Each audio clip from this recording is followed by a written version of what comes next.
hast eine Geschichte von einem Prediger, der hat für Jahre früh gepredigt, viel gepredigt in seinem Leben. Und einmal ein Sonntag, dann wagt er ab und da ist so eine Arechte sieht Bad rausgefallen. Und da ist über seinen bleiben Tag, hat einen gloomy Day. Und er fand einen von seinen Elders in der Kirche und sagt zu denen, dass ich fühle mich nicht gut von dir. Ich will nicht in der Kirche sein. Und als er das Phone abgehangen hat, dann lud er seine Fischerie ab, all seine Angeln, alles, was er braucht zum Fischen. Und dann fährt er 3 Stunden auf noch ein Leck, ein Butter. Wenn er läuft über am Chinatown, da kann er da haben fischen und friesen und gute Tee haben, relaxen, China was am Chan. Nächsten Sonntag dann war er in der Kirche, eine Predigt war er, eine Predigt von Trüsen und Jesus nur folgen und so eine Dinge. Und nur den Service, dann bleibt ein älterer Mann da fern in der Kirche stehen und ich kann mir dann vertellen. Dann sagte der Mann zu ihm, ich freue mich, Pastor, dass du hier bist, dass du besser fühlst und was war er hier zum Predigen. Er fühlt sich ein bisschen schuldig und weiß nicht, was, aber hey, freundlich bloß und sagt Dankeschön. Und dann sagt der Mann zu ihm, dass mein Sohn, der schafft an der Leck, wo die Fäser noch faschen dort. Und dann sagt der Mann zu ihm, ich baue das nicht, wenn du einen Sonntag faschen fährst. Aber ich baue das dort, wenn du dort mit Pliet stehen. Oder wenn du glaubst, dass du mit dort Pliet stehen. Ich will dir bloß sagen, dass ich kriege für Sonntag keine Fasch. Für Sonntag bleibe ich auch zu, wenn ich fühle mich nicht gut und meine Stimme wird ganz weich und so eine Dinge so. Aber ich will auch euch faschen vor. Aber nicht, wenn ich daran denke, ich habe Schuld. Aber weißt du, das ist einmal ein Bild, wo wir ans Christenleben leben. Das sind gewisse Dinge, die voll wie so, die muss wir verstärken für Menschen. Ich habe mal gesagt, dass mir haft das von Emma, nu das nicht mehr selber, ich habe mal gesagt, von Anfang Prediger wieder an Bord, mir das sagen, wenn ich mit wem Taub käme, da standen sozusagen die Herdmann, Taub, und wenn ich gestorben bin, dann flogen die sogar ein Engelchen nach Hängen und so eine Dinge steht. Ich habe auch mal zu Menschen gesagt, ich war mit ihm mitfahren, aber bloß dann, wenn die was für mich schmecken. Wenn ich wusste, dass die Pliet schmeckten. Aber das ist einmal ein Bild, wo wir denken, als Christen nicht, oder wir glauben, wir machen uns Leben verstärken. In der vierte Botschaft von dieser Reihe, wir reden von das Glauben verwandelt uns. 4 Sonntag, oder nicht 4 Sonntag, aber 2 Sonntag, 3 dann rede ich von, dass wir sind ja Raters glauben. Das ist sehr, sehr wichtig, dass wir den Grundreich haben. Und dass wir durch nachbauen. Nicht, dass wir nicht ab unsere Worte nachbauen, aber ab Jesus, wer uns gerat hat. Aber wenn wir gerat sind, wir haben den Grund, dass die Frau, was tue ich, wenn ich gerat sie? Und das ist eine sehr, sehr wichtige Frau. Einmal haben wir eine Idee, dass wir sind gerat für den Himmel. Dass Gott will bloß uns in der Ewigkeit haben, aber das ist bloß eine Seite von der Radung. Gott hat die hier aus seinem Kind zum Einfluss merken in dieser Welt, zu Menschen vor allem gewähren, wenn wir alle so eine Christen wären, dass wir bloß ein Sonntag-Christen sind, oder bloß für Menschen, dann ist diese Welt sehr, sehr dumm bestellt. Weil die Welt ist voll von Ungerechtigkeit und Sinn und Menschen sind untreu und all so eine Dinge. Und so, wenn wir aus Gott seine Kinder krank so sind, dann haben wir große Trouble. Und dann hast du kein Licht in dieser Welt, du hast kein Salz in dieser Welt. Und so das Fleisch sozusagen, das verfüllt alle. Ich habe noch mal an gedacht, was würde diese Welt sein, wenn jeder Christ hier bei mir nicht wäre? Würdest du hier wollen sein? Er würde keinen Unterschied mehr. Und das ist eine wichtige Frage. Na, ich glaube, würde einen großen Unterschied merken.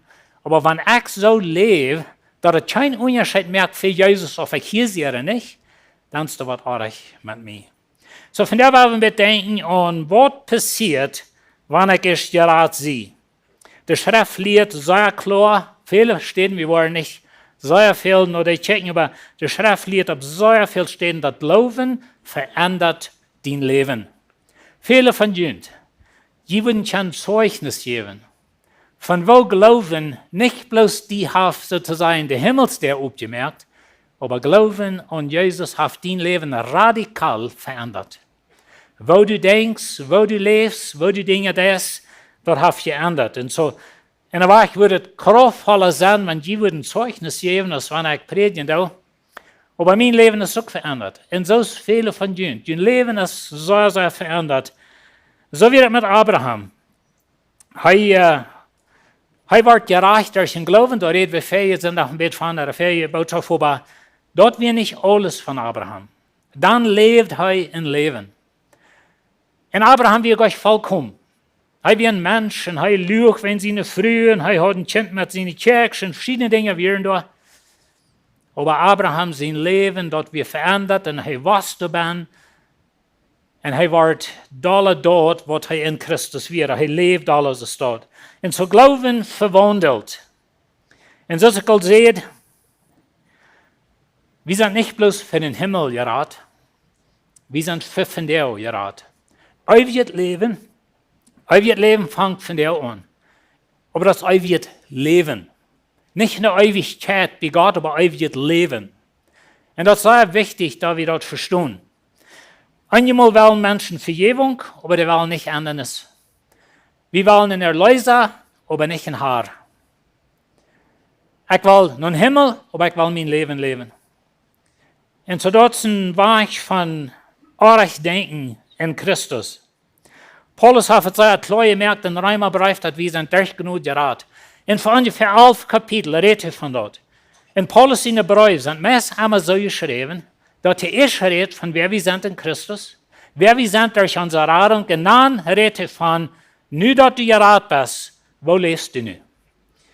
Und so das ist wichtig für uns, dass wir nicht bloß so denken, okay, genug hat mir gerat.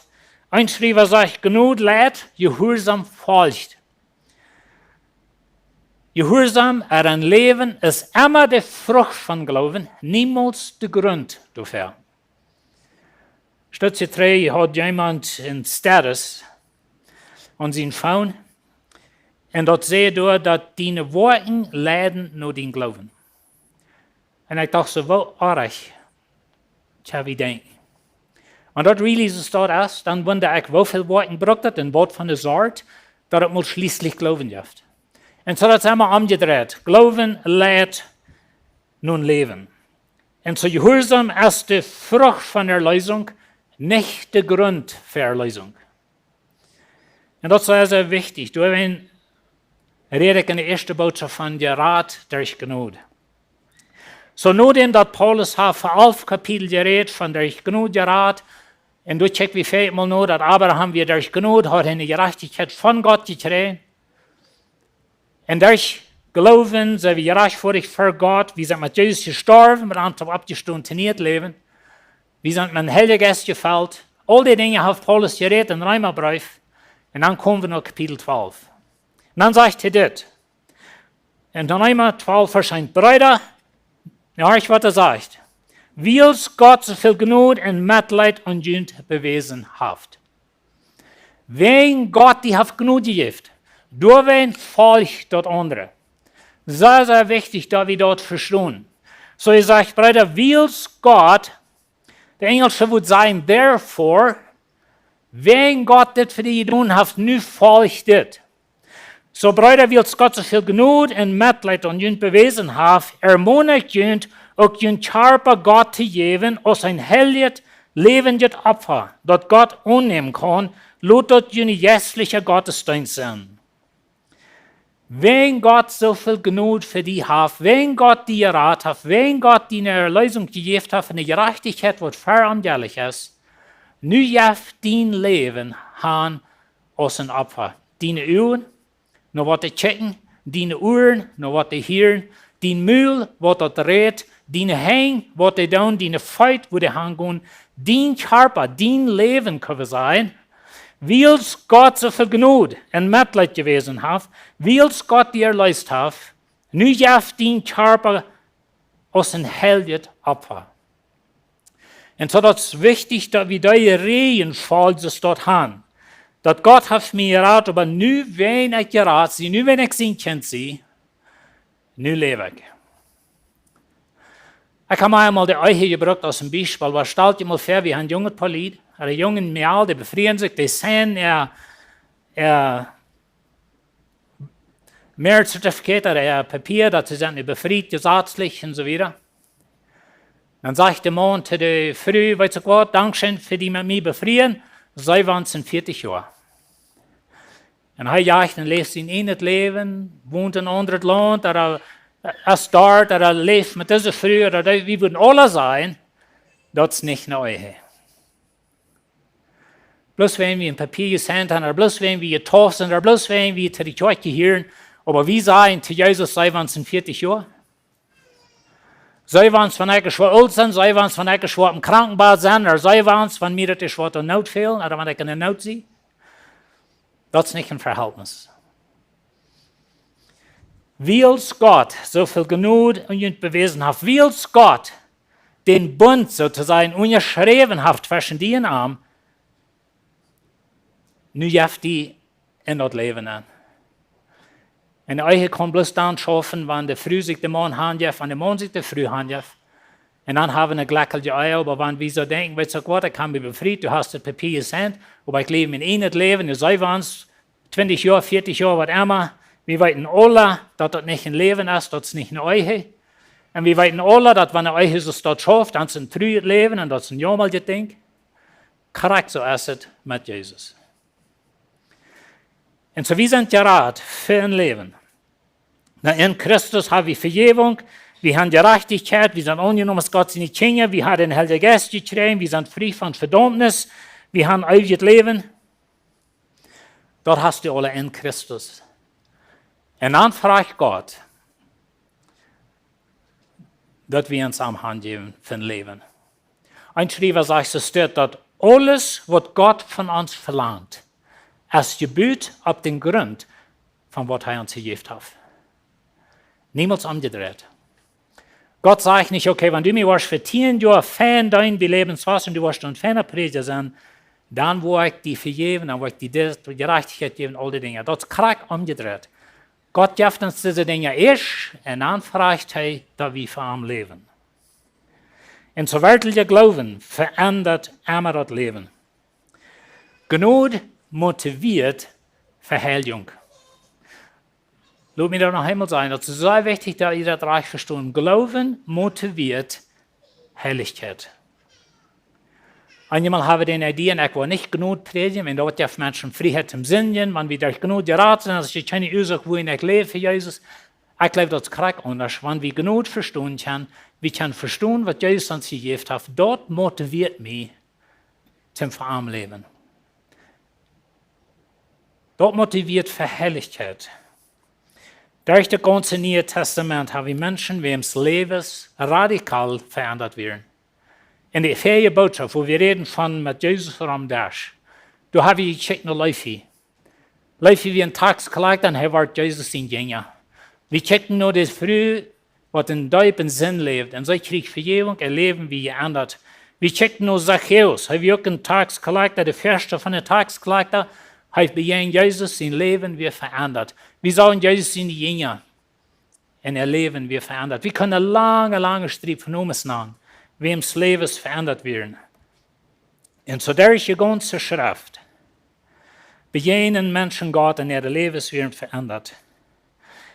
Und ich will 3 Dinge abnehmen, was Glauben für uns steht. Und man besieht, dass uns rat. Von der aus die Botschaft davon, was Glauben uns verändert. Glauben produziert eine neue Handgabe, ein neues Handgeben. Das, was hier in Römer 1 sagt, Harmonik auch deine Körpers Gott zu geben. Das, was Glauben tut, das, was der Lösung tut, nur der Staub. Das wir geben uns Gott haben. Transformation, oder dass wir verändert worden, das fängt dort an, wo wir abhören, von uns selbst zu leben. Und so, Glauben dreht nicht mehr um, mein Leben dreht nicht mehr um mich. Ich bin nicht die wichtigste Person. Solange ich so denke, dass alles dreht um mich, und du machst korrekt so ich, dann sehe ich nachher mich selbst, dann sehe ich meinen inneren Löser.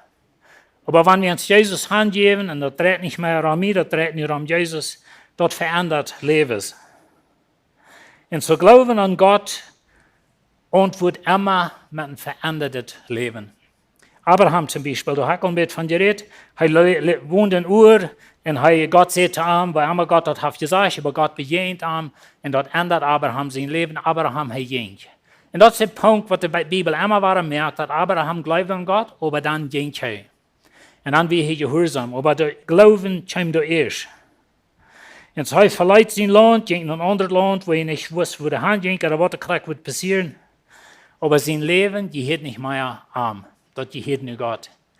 Und wenn du den Christen nennst, du bist jemand, der an Jesus glaubt, dann gehört dein Leben Jesus. Jesus will dich vergeben, aber er will auch dein Herr sein. Er will auch sozusagen dein Wirt sein. Und so glauben, Abraham sein Glauben lädt am Ruth. Moses ist noch eine Person. Moses, ein Schreiber sagt es steht. Die ersten 40 Jahre von Moses sein Leben, dann lehrt er, dass wir was mit ihm. Er wie ein Prinz, du in Ägypten, in den Pharao, in den chinesischen Haus, du warst er ab. Und er dachte so, dass Gott hat ihm geroten, wir weten nicht gerade, wo er das wisst, aber Stephanus redet davon, dass Moses, ging gerührt, dass er 40 Jahre alt war, und fing an, in Ägypten dort zu schlagen, er will sein Volk erlösen. Und dort 4:3 musste Ägypten verlassen, muss flüchten für sein Leben. Aber die ersten 40 Jahre, dann war er ein Prinz in Ägypten. Die nächsten 40 Jahre wohnt er in der Wüste, und lehrt er am noch schwer. Er war ein Schubshort.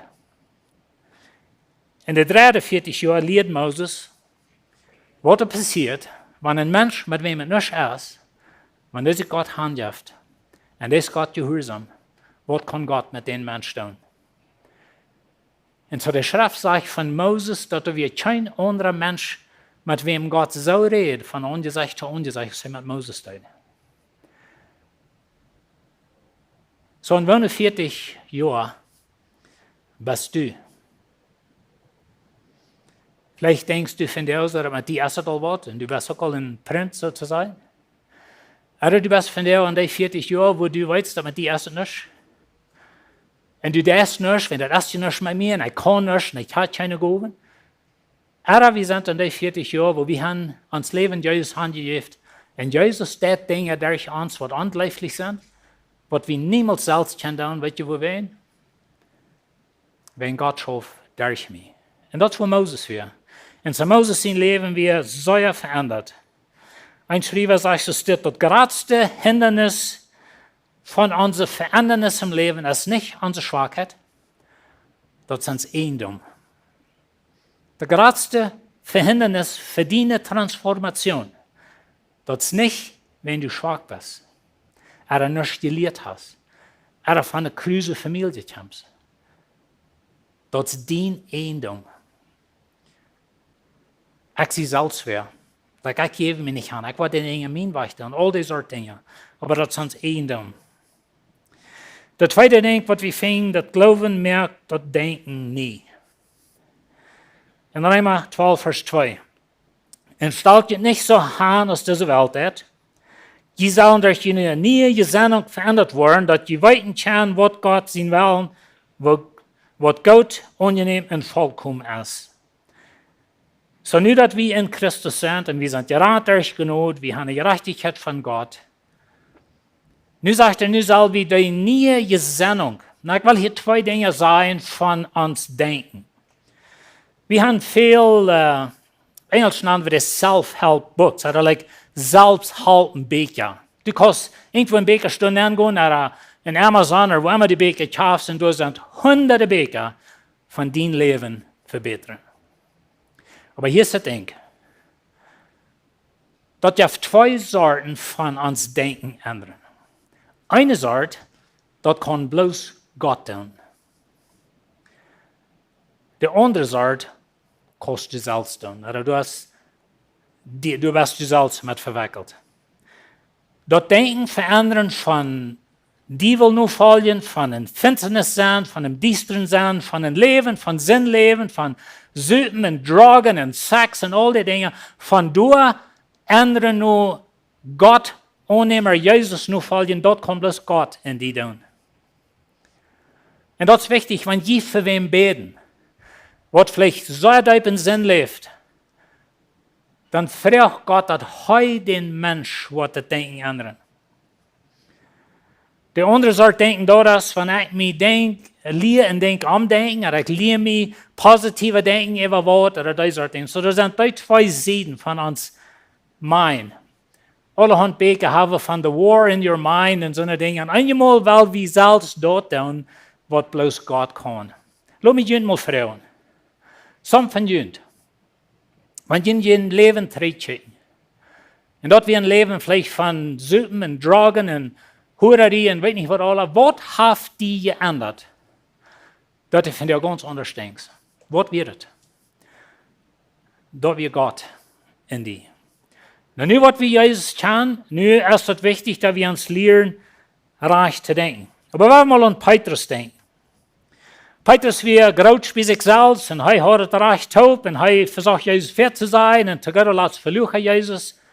Mit Pflege, wie das sagt die Schrift. Und dann stürzt die Luther, dann steht Petrus vor die Juden. Und er sagt denen, Jesus, was die gekriegt sich an und was Gott hat abgewagt, den verkennen. Wie wird wie mit Petrus passiert? Der Heilige Geist, wie ein Petrus nennt, getroffen. Gott hat sein Denken geändert. Denk mal an Paulus. Paulus wie ein Mensch, er wie ein guter Mensch. Paulus wie nicht ein böser Mensch. Paulus wie nicht jemand, der da deep in Sinn lebt. Er wie jemand, der Gott ewig nur folgen hat. Er wie jemand, er hat eine religiöse Weise von Denken, aber er hat ein Judentum, er wie ewig für das Judentum, er hat alles, was er konnte, um die falsche Lehre, was Jesus gebracht hat, und die falsche Lehre, was der Apostel predigen, um dort auszuroden, um das Judentum beschützen. Da wie really, was er dachte. Und dann begegnet Jesus am Weg nach Damaskus. Und so was braucht das in ein Mensch, ein religiöser Mensch, was ewig für Gott schafft am rechten Weg, zum das Übernehmen wird anwenden und der wird das Licht sein. Weißt du, was er braucht? Eine Begegnung mit Jesus. Und so das, was ich meine, wenn ich sage, dass das Denken von Dienstern nur Tag, von so tun sie in Recht, nur Gott in Recht, die ändern es in den Denken. Das ist nicht, was Gott verdient hat. Und so Paulus belebt das, Petrus belebt das, in ihr ganzes Leben ändert. Aber dann, wann wir die Ändernis belebt haben, und Jesus hat in uns Leben angekommen, der Heilige Geist hat uns ganz verändert. Und das ist, was Gott hat. Er gibt dir den Heiligen Geist. Und ich habe vorhin gesagt, der Heilige Geist lehrt dich in den Denken. Und dass du von dir so denkst, was du da ist, und dass du so für Jesus lebst, was du da ist, und dass du für Gott hängeron bist, von dort Leben, wo du ist, wirst, dort hat bloß Gott getan. Da wir nicht, dass du so stark wirst, und dass du so ein großer Mensch wirst, und dass du dort alle hast getan. Das ist sehr wichtig, dass wir das reich verstehen. Aber wann dort passiert ist, dann sage ich Paulus das. In Philipper 4, Vers 8. Dann zu Gott der Latsbereiter, was Wahrheit ist, was zum Achten ist, was gerecht ist, was rein ist, was leichttulich ist, was einen guten Raub hat, was gute Eigenschaften hat, was zu loben ist, damit gibt uns in die Gedanken auf. Na, weißt du, wie können uns Denken ändern mit nur rechten Dingen horchen, rechten Dinge checken, mit rechten Menschen taub sein, nur rechten Dinge tun? Dort ja wieder. Aber dort Ändernis von dieser nur da. Dort hat Gott. Aber nu fragt ihr uns, wenn ich die Rat habe, wenn ich die Gerechtigkeit gegeben habe, ich die von Dienstnis nur da gebracht, ich habe den Denken von einem Dienstrit, dieblichen Denken, nur ein göttliches Denken gebracht. Nu lehre die, so zu denken, dass es damit stimmt, wer du in Christus bist. Und so das ist sehr, sehr wichtig. Glauben verändert. Uns Denken lehrt uns Leben. Der zweite Ding, was Glauben lehrt, ist, das produziert jettliche Frucht. Ich glaube, ihre Glauben ändert uns Denken. Glauben produziert jettliche Frucht. Glauben ist unsichtbar. Du kannst nicht sein, was ich glaube. Aber du kannst sein, was mein Charakter ist. Und das, wenn es wichtig ist, dass Glauben lädt nur Frucht. Jesus sagt, an den Baum, seine Frucht, erkennt ihr den Baum. Wir haben viele Bäume, das ist ein Apfelbaum. Und ich sehe den viermal, dass das nicht ein Apfelbaum Wenn der Apfel trägt, der trägt Apfel, wenn ein Apfelbaum ist. Und die planten einen Apfelbaum, das sind kleine Stacke mit Blätter da an, das sitzt noch nicht, kein Apfel da an. Aber jemand hat ihnen gesagt, das ist ein Apfelbaum. In beinahe 2, 3, 4 Jahren, wie sieht es aus, was das reich wäre nicht. Und so du kannst hier von dir sein und sagen, oh, ich sehe einen Christ, ich sehe einen Apfelbaum, keine Frucht zu sein, du bist ganz nie, vielleicht in den Glauben und so weiter. Aber beinahe gewisse Zeit, wie sieht das, was du ein Apfelbaum bist. Und zu glauben, lädt nur göttliche Frucht. Aber hier ist das Ding. Hier ist das Denklied. Wir können reden von Abraham, wir können reden von Moses und von Petrus und von Paulus und von 100 anderen Menschen, wo alle durch den Glauben verändert worden und ein Leben für Gott und so weiter. Aber hier ist das Ding. Die halt verdienen der Stelle. Und das ist really die Frau für mich und für die. Weet je, dort in Ägypten, die Israeliten können alle Büten für der setzen und vertalen, für Jan oben hat Blut an der an, und dein oben hat Blut an der an, und Jan oben hat. Weet je, was er wirklich vertalt den nächsten Tag morgens? Auf die dort an dienen der hat. Da macht der Unterschied für dein Leben. Und ich will Ihnen von der Mut merken, wir sind durch Glauben gerat. Das ist so wichtig, dass wir das recht leben. Und dass Jesus hat uns eine Gerechtigkeit gegeben, was für Gott gelegt ist. Und nu fragt Gott mich, was tut für dich? Ist die Frucht in meinem Leben zu sein? Zie ik das Jan Prediger, wat du Plitsch alle Hand im Leben hast, und kommt Schmack nach Zeug, aber du hängst, du hast kein Leben für Gott. Ich weiß, das sind wichtige Frauen. Aber Gnade rat die nicht bloß Gnade verändert dein Leben. Und so, wenn Jesus hast in uns Leben hineingetragen, der Heilige Geist ist in uns Leben hineingetragen, dann ist das Leben anders. Dein Denken hat geändert. Die Frucht hat geändert. Und ich habe vielleicht ein Leben gelebt mit so einer weise Frucht. Und einmal ist es so in meinem Leben, dass ich die Frucht produziert und dort schlapp mich nach sozusagen heran. Aber nicht Jesus in meinem Leben, der Heilige Geist hat mich verändert, der Heilige Geist in mein Leben angetroffen. Und ich sehe einen Beruf für Jesus, wo ich mich erst schäme, dass ich sehe für Kind Jesus, wo ich ihn erst verachten darf, dass ich erst Jesus verlüge und verpflegt, da predige ich nicht Jesus, vielleicht was immer das ist in deinem Leben. Aber viele von ihnen, die wissen, was es meint, wenn Gott dein Leben verändert. Nu werden wir treu sein. Und wir vom Leben werden, heute haben wir uns geraten, aber glauben, rat die nicht bloß für Ewigkeit, glauben darf die Ewigkeit leben. Und dort fangen von der an. Vater, wir danken dir für dein Wort. Dankeschön, für dass du uns geraten hast. Help uns dort klar zu holen, dass du uns geraten, du hast uns eine Gerechtigkeit gegeben. Und nu help uns, dass uns Leben wollen die geben, dass wir wollen uns Körper, unsere Augen, unsere Ohren, unser Mühl, unser Hänge, uns ganze Körper, uns ganzes Leben, wir wollen, dass die werden. Du hast uns die Kraft dazu, du hast uns Denken verändert. Nu help uns, dass wir wollen lernen, so zu denken, so zu leben, dass du mit stimmt, wer wir sind in dir. Amen.